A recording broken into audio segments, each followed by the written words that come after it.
Okay, so what we see is that these clathrin vesicles that form from the plasma membrane are associated with AP2, and these ones at the trans-Golgi network are associated with AP1.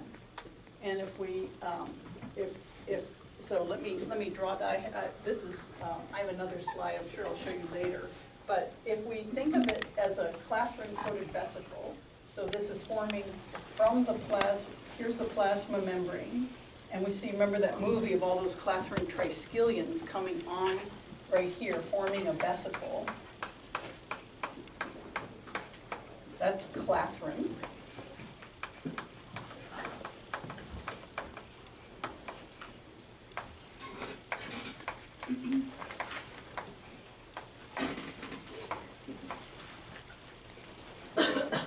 And inside, right here, this was done with structural studies. You can't really tell what's outside and what's inside, are AP2, well, a separate protein. And that is gathering the receptors here on the plasma membrane that are going to be internalized. So these might be the LDL receptor. On the other hand, the guys at the trans-Golgi network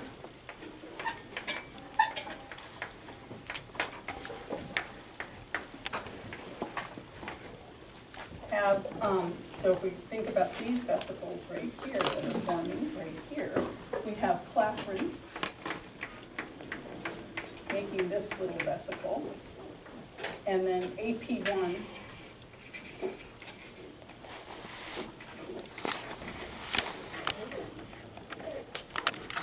is inside. So that's going to make a vesicle. When that buds off, it'll make a vesicle with clathrin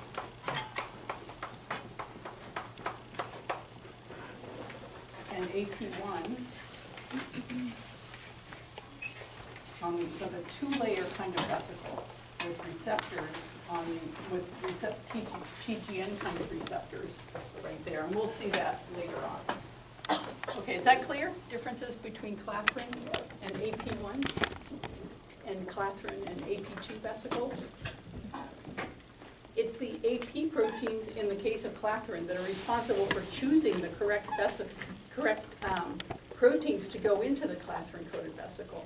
There are tons of different proteins on the plasma membrane, but only some of them are going to enter clathrin-coated vesicles. And later we'll see the signals that are on these proteins that are responsible for their entry into clathrin-coated vesicles. Questions? Yeah. So they're responsible for deciding like what molecules go into the vesicles? Correct. They're responsible for deciding what receptors go into the molecules. And then the receptors might be dragging something that's soluble in there. Yeah, good question. Other questions? Yeah. So the AP protein decide what comes into clathrin, but is it the AP proteins that decide where they're going to? Like is AP1 like particular to only plasma, and that's why it only takes... Excellent question. So let me correct you. It's AP1 is trans-Golgi network, and AP2 is plasma membrane. And your question is it AP2 that decides clathrin's going to go on the plasma membrane, and AP1 that's deciding it's going to go on the trans-Golgi network? And that is true. So those AP proteins regulate where clathrin's going to go. AP stands for assembly proteins, and in the test tube, these purified proteins, clathrin will spontaneously make a cage, but the AP proteins lower the critical concentration for clathrin basket assembly. So it's an attractive hypothesis that those guys recruit and promote the assembly of clathrin on their respective membrane. Other questions? Yeah.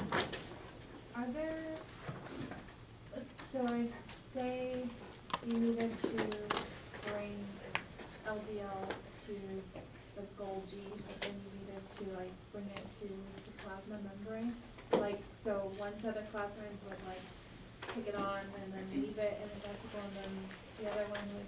I know, I love the way you're thinking, because maybe what you're realizing is the LDL receptor is synthesized in the ER, right?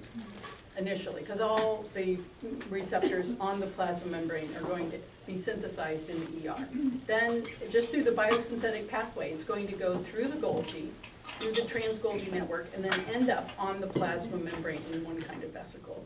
Ignore, and it actually, we'll see later why, but it will be ignoring these kind of clathrin vesicles. These kind of clathrin vesicles, as we'll see later, are only trafficking lysosomal enzymes and ignoring all the other proteins that are going to end up at the plasma membrane.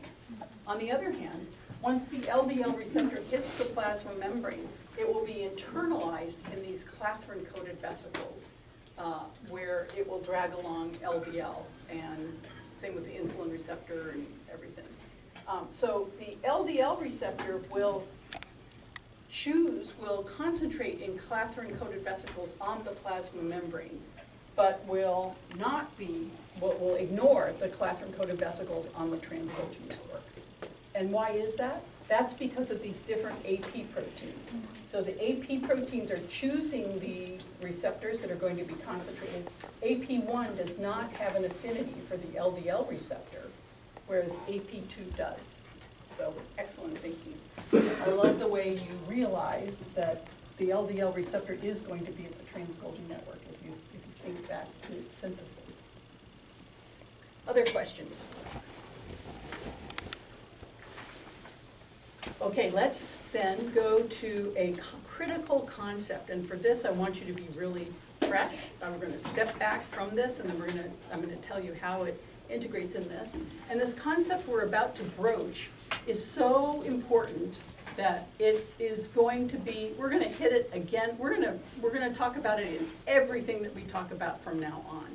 And that concept is how small G proteins can regulate steps in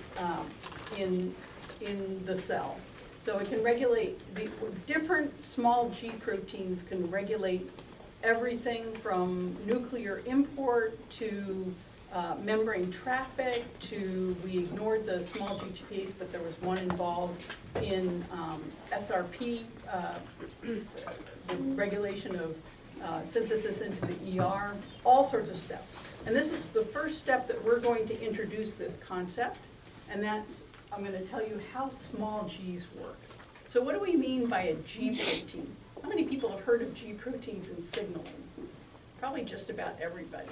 The G stands for GTPase. So those GTPases have the activity of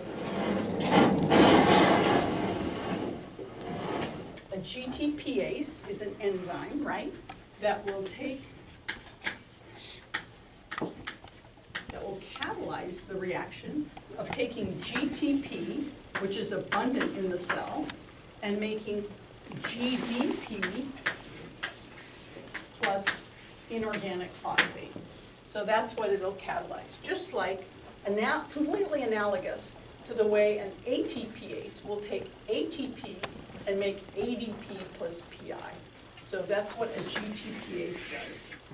And the GTPases that you're familiar with in signaling are a different kind of GTPase. They're large GTPases. We'll talk about them later in the course. And they have the one subunit of that big has this activity of taking GTP and being able to generate GDP and PI. It's an enzyme. The GTPases that we're talking about now are sometimes called small Gs or monomeric Gs because they're smaller in size, in molecular weight, than the GTPases that we talked about that you'll encounter in signaling. And they're monomeric in that they're a single protein. The big Gs that are involved in signaling are trimeric. You might remember G alpha, G beta, and G gamma. These aren't like that. They're monomeric. They're a single, small protein. But they have this activity of taking GTP and generating GDP plus PI. So if we look at this monomeric G protein right here, what it does is GTPase will bind to GTP and will catalyze the reaction. It'll break that bond, so it makes GDP plus PI because it's a GTPase. But it turns out that this reaction that the GTPase does is really slow. So on its own, this monomeric GTPase, well, remember there's lots of GTP floating around the cell. Now I'm at the small GTPase, so there's lots of GTP floating around the cell. Small GTPase will bind to GTP, and but it's a very slow reaction. It would take a week or so. These small GTPases are responsible for regulating steps in cell biology. They need to work fast. And so there's an accessory protein called a GAP. So another protein. And GAP stands for GTPase activating protein.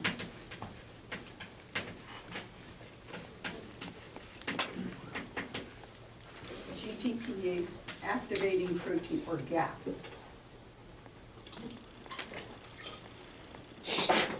And what the GAP does is it speeds up that intrinsic catalytic activity. So it makes it go faster. So the GTPase is really slow, too slow to work in real time. It might take a week to split this. But when the GAP hits it, it's fast. So it will catalyze that really rapidly into GDP plus PI. So we now have, instead of GTP, GDP plus PI. And actually, I dropped it, but it holds on to, I'll do it again. I made a lot of these. Okay, so it binds GTP. Once, it's really slow, but once that gap hits, it'll go like that. So what I'm holding is GDP, okay? So it turns out that what this does, whereas we think of the ATPases as generating energy, don't get confused with this. There's no energy that's used by the cell in this by the breaking of this bond with GDP plus PI. There's no energy. What this does is serve as a regulatory protein, and that's all it does, is it'll regulate a step. And the way it always works with these is the GTPase in its GTP-bound form is the on switch, whereas when it's in its GDP form, it's off. So there'll be some step that's on as long as the GTPase is in its GTP-bound form. And then once the gap has stimulated this activity, it'll be off. So the GTPase in its GTP-bound form is saying go, go, go, go to some reaction. And then once the gap has hit, it's GDP, it's off. That's all it does. There's no energy release there or anything. There's a conformational change going from the GTP-bound form to the GDP-bound form that the cellular reaction recognizes and goes forward. So it's on to off. Some people are a little confused by this name, GAP, thinking that it's activating the step or something like that. What you have to remember is the GAP, GTPase activating protein, is activating the GTPase activity there, switching it from on to off. Don't get confused by that. So we have it in its off form. How do we switch it to its on form again? There's another protein called a GEF, right here, which stands for guanine nucleotide.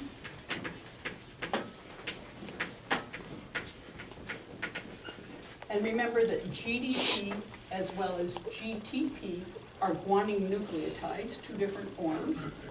Guanine nucleotide exchange factor.